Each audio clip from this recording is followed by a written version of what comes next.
BPPN sama BI tidak pernah mau ketemu dengan Bank Bali punya manajemen dan juga yang kita sudah tanda tangan dengan G Capital-nya.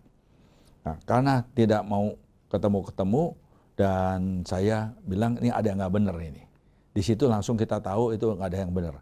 Karena kita di dalam peraturannya BI pada saat itu, kita itu memang punya hak untuk mencari siapa yang bisa merekap diri kita. Apakah kita sendiri yang merekap, yaitu masukin duitnya, karena di situ ada peraturan pemerintah bilang, pemerintah akan masukin 80%. Kalau menurut auditor internasional, Bank Bali itu diharuskan merekap minimum 1,4 triliun. Dari 1,4 triliun, itu 80%, pemerintah akan keluarkan uangnya bentuknya bond, rekap bond, dan 20% dari kita sendiri. Nah, kita sendiri kalau kita nggak ada dananya, kita bisa cari investor. Kita sudah cari investor di tanggal 12 Maret tahun 99, kita sudah tekan agreement dengan GE Capital. Kita tanda tangan tanggal 12 Maret dan kita sudah serahkan itu agreement kepada BI, kepada Menteri Keuangan, kepada BPPN. Tidak ada yang mau ketemu sampai saya pulang dari Singapura tanggal 15 April. Jadi saya pergi ke kantornya BPPN, masuk yang ada pada saat itu adanya Pak Farid Haryanto. Jadi saya pergi ke kantornya Pak Farid dan minta ketemu pada saat itu juga. Saya bilang, Pak Farid, ini ada apa? Kok kenapa? Kok nggak ada yang mau ketemuin dengan G Capital? Ya. Dia jawab, saya tidak suka dengan G Capital.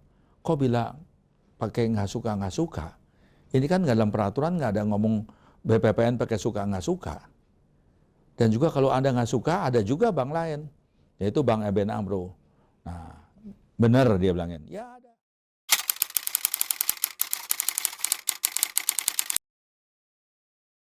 Ya, tapi dalam hati saya, udahlah Pak Farid ini maunya dia.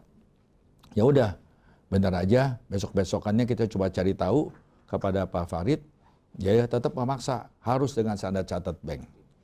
Ya, dan kita juga nggak ngerti kenapa mesti dengan standar Chartered Bank.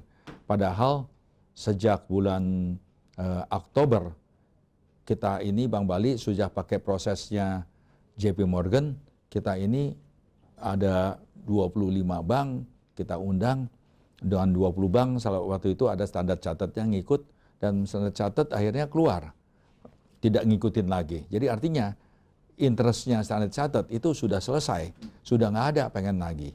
Karena yang waktu saat itu dengan JP Morgan, kita pakai cari strategic investor, yang menang adalah G Capital, yang pertama, yang kedua si ABN AMRO, yang ketiga Citibank.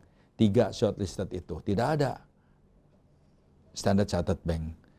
Mendadak muncul lagi Standard Chartered Bank pada saat-saat terakhir. Kenapa? Kan aneh. Jadi ini yang sangat-sangat aneh yang nggak masuk akal. Kita belum pernah ketemu sama Standard Chartered pada saat itu. Jadi pada tanggal 22 April tahun 99, ya saya tanda tangan di kertas putih dengan Standard Chartered di gedung Bank Indonesia, di depan banyak orang-orang. Ya itulah kejadiannya.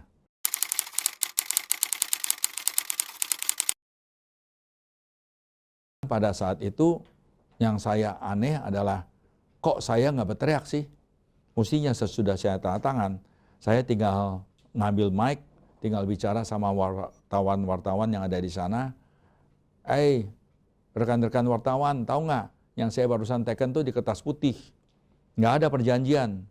Karena memang sesudahnya bisa dilihat tidak ada perjanjian sama sekali, dan sesudahnya pun saya baru tahu dari karyawan-karyawan bahwa itu kertas putih yang ditandatangani sama saya, jatuh-jatuhnya adalah ada berapa versi. Versi A, B, C, D, E, yang mana setiap halaman tidak ada parafnya saya. Dan kemudian di beberapa bulan kemudian, yaitu tanggal 16 Desember 1999, di komisi spesial yang untuk panja atau kasus Bank Bali, di situ dibahas dengan banyak anggota DPR, dan juga banyak orang Standard Chartered-nya, orang dari BPPN, orang dari BI, dan juga konsultan-konsultan BPPN, yang mana mereka pada duduk dan hadir di sana. Saya bilang sekali lagi, saya itu dipasarkan di kertas putih. Ditanya, Ada nggak saksinya? Pada saat itu Pak Sumalin, komisaris utamanya Bank Bali, itu berani berdiri. Ya, saya dengan mata kepala saya sendiri, saya menyaksikan Nurudin Ramli teken di kertas putih. Dan juga Pak Suwande pada saat itu adalah wakil komisaris utama, dan Pak Suwande juga bilang, ya saya pun menyaksikan. Itu semuanya ada, karena di DPR ada rekamannya dan ada risalah rapatnya. Dan banyak dari anggota DPR tersebut mungkin juga yang ada masih hidup. Nah, kira-kira itulah bukti-buktinya yang mana saya dipaksa tekan di kertas putih. Saya bilang itu nggak sah. Kenapa? Karena setiap lembarnya tidak ada paraf saya. Kedua, saya juga tidak pernah ketemu dengan Standard Chartered Bank. Dan kemudian itu pun diselesaikan. Rasa-rasanya hanya Standard Chartered Bank dan orang-orang Standard saya, Standard Chartered Bank. Saya sendiri nggak pernah terlibat dalam perjanjian tersebut.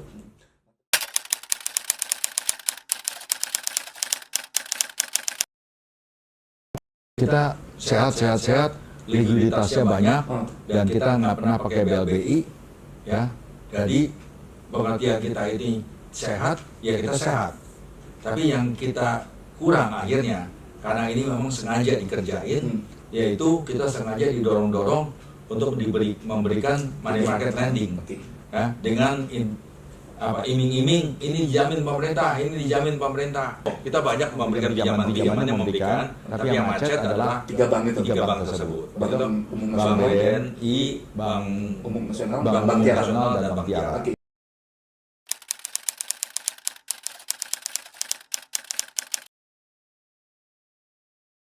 Kita menuntut bahwa BTO-nya Bank Bali itu tidak benar, dan telah kita buktikan benar-benar, dan Petun akhirnya setuju dengan tuntutan kami, dan hasilnya dari Petun adalah kita harus dibalikan itu Bank Bali, ya, kepada saya. Ya, BPPN ini minta damai. Gitu. Jadi ada surat damai dengan BPPN.